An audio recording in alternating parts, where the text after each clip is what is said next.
Sintayong siap panggil Kevin Dix ke timnas Indonesia. Setelah Kevin Dix, Mauro Zylstra siap dinaturalisasi.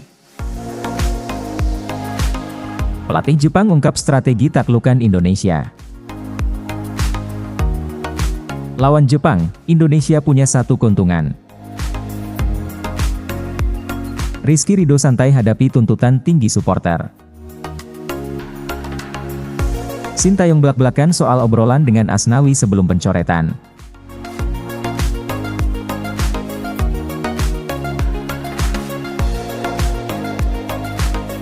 Hajime Moriyasu menegaskan bahwa persiapan maksimal akan dilakukan oleh timnya untuk menghadapi pertandingan kali ini.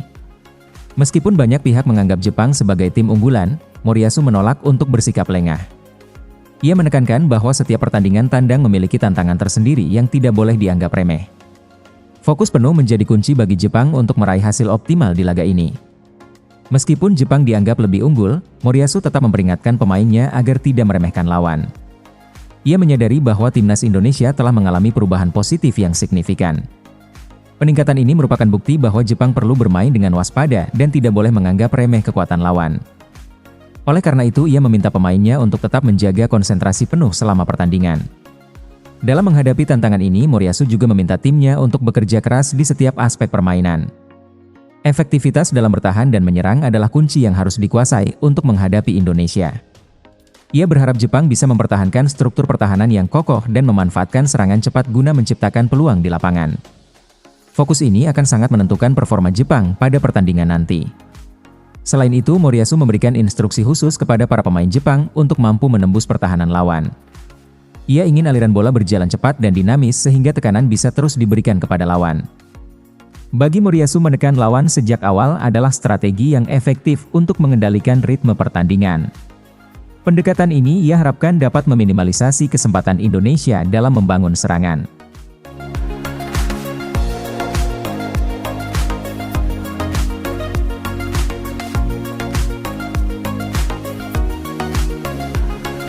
Sintayong mengumumkan rencananya untuk menambah kekuatan dalam skuad Garuda menjelang laga berat melawan Jepang dan Arab Saudi. Ia berencana merekrut beberapa pemain tambahan untuk memperkuat tim, dan salah satu nama yang hampir pasti akan bergabung adalah Kevin Dix. Sin berharap kedatangan pemain baru ini akan meningkatkan daya saing tim di laga-laga penting tersebut. Kevin Dix saat ini hanya tinggal menunggu proses sumpah setia sebagai warga negara Indonesia. Setelah prosesi sumpah tersebut, Dix akan melanjutkan dengan tahap pengurusan perpindahan federasi dari KNVB Belanda ke PSSI. Sin berharap semua proses ini berjalan lancar sehingga Kevin bisa segera resmi memperkuat timnas Indonesia. Jika seluruh proses naturalisasi berjalan sesuai rencana, Kevin Dix diprediksi sudah bisa tampil di laga melawan Jepang pada 15 November mendatang. Keterlibatan Kevin Dix dianggap sangat krusial bagi timnas Indonesia yang tengah menghadapi jadwal kompetisi yang ketat. PSSI dan timnas berharap segala urusan administrasi terselesaikan tepat waktu agar Dix dapat bergabung tanpa hambatan. Sintayong menekankan bahwa kehadiran pemain baru akan menjadi faktor kunci dalam memperkuat lini pertahanan timnas Indonesia. Pengalaman bermain di Eropa yang dimiliki Kevin Dix dipandang sebagai keuntungan besar, dan ia diharapkan membawa stabilitas dan pengalaman di lini belakang. Dengan keahliannya dalam bertahan, dapat membantu memperkokoh pertahanan Indonesia menghadapi lawan-lawan berat. Di sisi lain, persiapan timnas Indonesia untuk pertandingan melawan Jepang dan Arab Saudi sudah berjalan intensif. Sintayong dan tim pelatih terus mengasah strategi dan meningkatkan fisik pemain demi menghadapi tantangan besar di lapangan.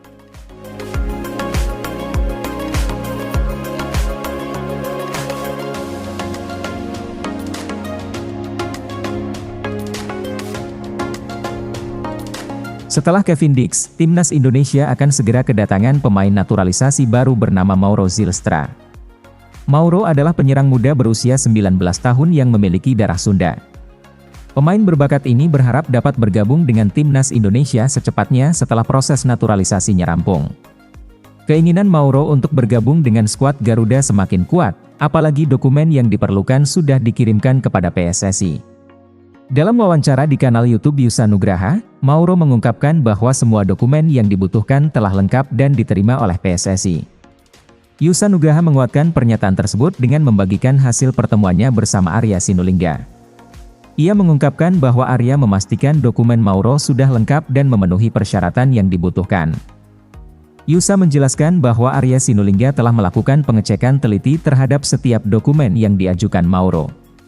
Arya mengonfirmasi bahwa dokumen-dokumen tersebut sudah sesuai dan siap untuk proses naturalisasi. Pernyataan ini menjadi kabar baik bagi Mauro yang memiliki keinginan kuat untuk bergabung dengan timnas Indonesia secepat mungkin. Mauro menyebutkan bahwa PSSI siap memproses naturalisasinya, namun mereka masih menunggu waktu yang tepat. Saat ini PSSI tengah memprioritaskan persiapan timnas Indonesia U20 untuk ajang Piala Asia yang akan berlangsung dalam waktu dekat. Oleh karena itu proses naturalisasi Mauro akan dilanjutkan setelah turnamen tersebut selesai agar fokus dapat sepenuhnya dialihkan.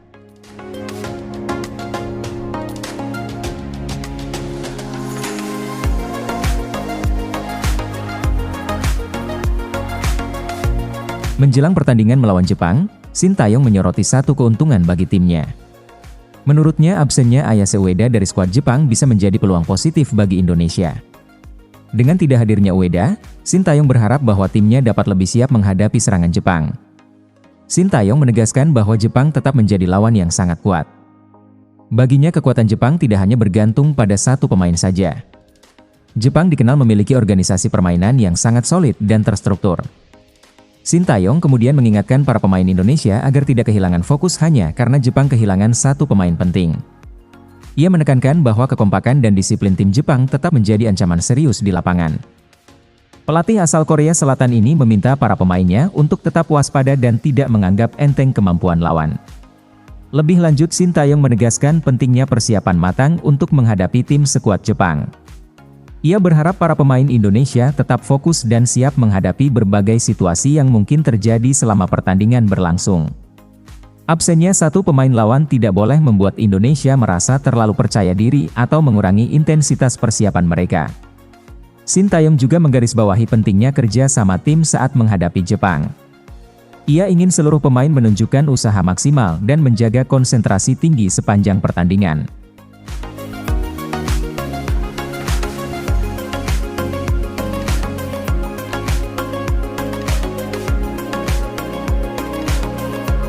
Rizky Ridho mengungkapkan bahwa ia sangat memahami tekanan besar yang diberikan oleh para supporter. Baginya dukungan penuh dari pendukung adalah sesuatu yang wajar dan bahkan bisa menjadi dorongan positif. Ridho justru menganggap tekanan ini sebagai motivasi, bukan sebagai beban yang mengganggu. Ridho melihat target tinggi yang diharapkan para supporter sebagai dorongan besar bagi dirinya dan seluruh pemain timnas. Ia meyakini bahwa tuntutan dari para penggemar membantu tim untuk tetap fokus dalam menjalankan setiap latihan dan pertandingan. Menurutnya tekanan tersebut justru menyatukan semangat tim dalam mencapai tujuan yang telah ditetapkan bersama. Ridho sudah terbiasa dengan atmosfer kompetitif dan ekspektasi tinggi. Ia menyebutkan bahwa target yang harus dicapai sudah jelas, sebagaimana yang ditetapkan oleh PSSI dan pelatih Sintayong. Ridho menyadari bahwa sebagai pemain tugasnya adalah bekerja keras untuk memenuhi target yang telah ditentukan tersebut. Ridho menegaskan bahwa ia dan seluruh anggota tim berkomitmen untuk berjuang demi mencapai target yang telah ditetapkan. Ia berusaha memberikan performa terbaik di setiap pertandingan sebagai bentuk pengabdian kepada para supporter dan negara. Ridho meyakini bahwa kerja keras dan determinasi akan menjadi kunci untuk mewujudkan harapan besar ini. Ia juga menyadari bahwa mencapai target tersebut bukanlah perkara mudah. Ridho paham bahwa timnas Indonesia akan menghadapi lawan yang sudah berpengalaman di level Piala Dunia. Meski tantangan ini berat, ia tetap yakin bahwa Indonesia mampu memberikan perlawanan yang berarti.